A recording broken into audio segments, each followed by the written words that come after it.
ನಮಸ್ಕಾರ. ಇಂದು ಪ್ರಪಂಚದ ಹಲವೆಡೆ ಪ್ರೇಮಿಗಳ ದಿನವನ್ನು ಸಂಭ್ರಮಿಸುತ್ತಿರುವ ಸಮಯದಲ್ಲಿ ಭಾರತದಲ್ಲಿ ಈ ದಿನ ಇನ್ನೊಂದು ಗಾಢ ನೆನಪನ್ನು ಉಂಟುಮಾಡುತ್ತದೆ.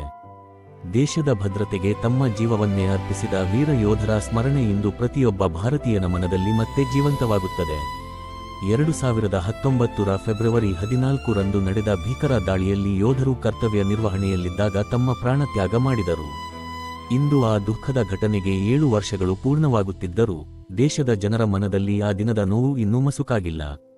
ಅವರು ಕೇವಲ ಯೋಧರಲ್ಲ, ಕುಟುಂಬಗಳ ಆಶ್ರಯ, ಮಕ್ಕಳ ಕನಸು, ದೇಶದ ಹೆಮ್ಮೆ. ಪ್ರೇಮ ಎಂಬ ಪದಕ್ಕೆ ನಿಜವಾದ ಅರ್ಥ ಕೊಟ್ಟವರು ಇವರೇ.